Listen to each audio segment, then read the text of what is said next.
निंबोडी गावात महिलेसह पती व आईवर जीवघेणा हल्ला, घर जेसीबीने जमीनदोस्त, दोघे जिल्हा रुग्णालयात उपचार घेत। भिंगार कॅम्प पोलीस कारवाईवर प्रश्नचिन्ह। निंबोडी तालुका नगर येथे सौ मीना राजेंद्र खोमणे, त्यांचे पती राजेंद्र खोमणे व आई परिधा कराळे यांच्यावर गावातील काही व्यक्तींनी अचानक हल्ला चढवून बेदम मारहाण केली असून दोघांनाही गंभीर दुखापतीमुळे जिल्हा रुग्णालयात उपचारासाठी दाखल करण्यात आले आहे। या घटनेने परिसरात मोठी खळबळ उडाली आहे। अर्जदार मीना खोमणे यांनी दिलेल्या तक्रारीनुसार दिनांक 7 ऑक्टोबर 2025 रोजी सकाळी 11 वाजता प्रकरणातील संबंधित व्यक्ती जयराम कचरू बेरड, विश्वनाथ बेरड, अंबादास बेरड, बहिरू बेरड यांच्यासह 18 ते 20 जणांचा जमाव घरात घुसला। त्यांनी शिवीगाळ करत महिलेला व तिच्या आईला ओढाताण करून घराबाहेर फरफटत नेले। यावेळी अर्जदाराचा ब्लाऊज फाडून साडी ओढत विनयभंग केला व लाकडी दांडके आणि लोखंडी पायपाने बेदम मारहाण करत जीवे मारण्याचा प्रयत्न झाल्याचा गंभीर आरोप करण्यात आला आहे। या झटापटी दरम्यान हस्तक्षेप करणाऱ्या अर्जदाराच्या पतीवरही जोरदार हल्ला झाल्याने त्यांनाही गंभीर दुखापत झाली आहे। दोघेही सध्या जिल्हा रुग्णालयात उपचार घेत आहेत। हल्ल्यानंतर प्रकरणातील संबंधित व्यक्ती घरातील सर्व सामान बाहेर फेकून तोडफोड केली आणि बोलावलेल्या जेसीबीने संपूर्ण घर जमीनदोस्त केले। घरातील सोन्याचे दागिने व कागदपत्रेही गायब झाल्याचे फिर्यादीने नमूद केले आहे। घराच्या मालकीबाबत वाद निर्माण होऊन फसवणूक करून घर विकल्यामुळे हा प्रकार घडल्याचे अर्जदाराचे म्हणणे आहे।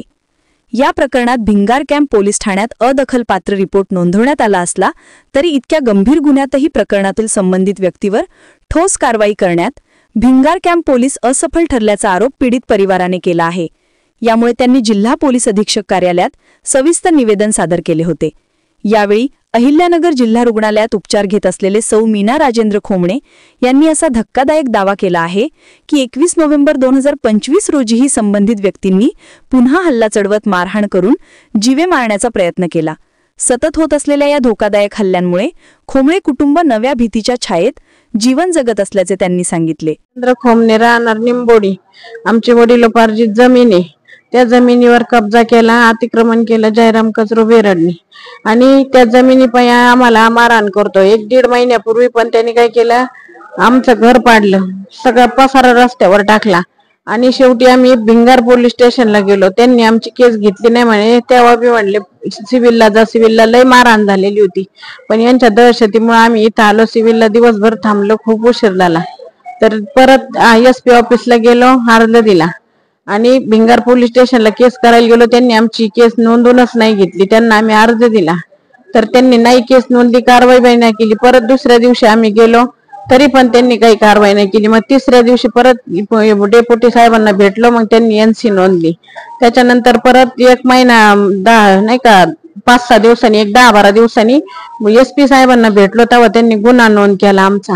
आणि आमच्या एवढी मोठा गुन्हा होऊन बी यांच्यावर काही कारवाई करत नाही भिंगार पोलीस स्टेशन, मुलगीर साहेब म्हणून येत ते, आणि उलटा आम्हालाच दम देते ना। आता कोर्टात गेलो, आम्ही कोर्टात गेलेलो, त्या समोरच्या व्यक्तीला कळालं जयराम बेरड, विकास बेरड, बाबू बेरड, ते अंबादास बेरड, बैरू बेरड ह्या नाराधामांनी आता काल परत आमच्यावर हल्ला केला म्हणजे डायरेक्ट घरात घुसून आम्हाला हाणलं म्हणजे इतकं हाणलं ना, तर त्यांनी माझ्या छातीवर लाथा बसल्या, अवघ्या ठिकाणी पण लाथा बसल्या, पाठीवर पाईपाचे मार येत, माझ्या मालक मध्ये आलेत, माझ्या मालकाला मारलं। त्याच्यानंतर माझी आई आली, भाऊ आली, त्यांना पण मारहाण केली आणि एवढी मारहाण करून आम्ही भिंगार पोलीस स्टेशनला आलो। मुलगीर साहेबांनी आम्हाला दवाखान्यात यायला कागद दिला, म्हणे जा तुम्ही ऍडमिट व्हा।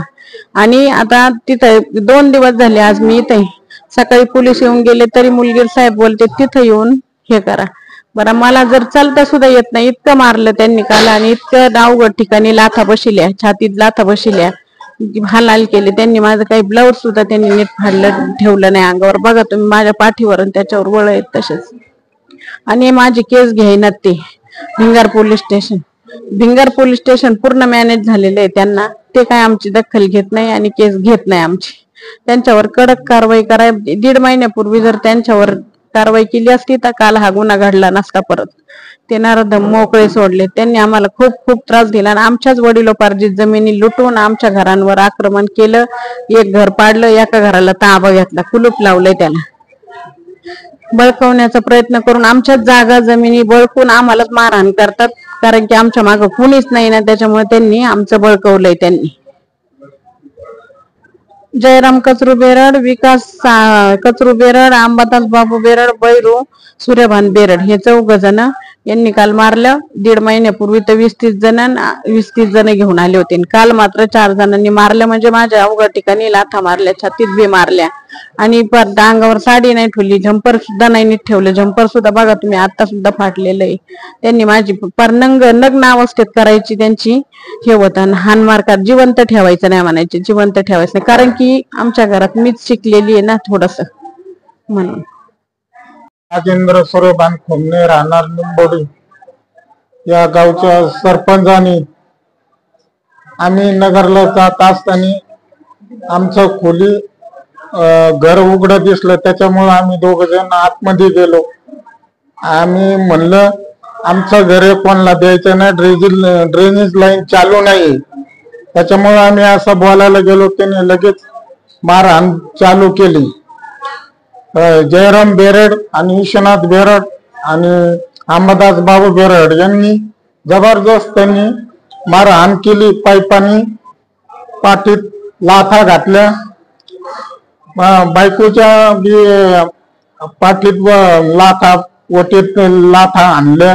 त्यांनी खूप जबरदस्त मारहाण केली. पण पहिली बी मारहाण केल्यामुळं तेव्हा बी त्यांच्यावर काही कानून कारवाई झाली नाही. तरी बी आता पोलिसांनी त्यांच्यावर कारवाई करावी अशी माझी विनंती आहे. आम्ही सिव्हिलच्या हॉस्पिटलला ऍडमिट आहे.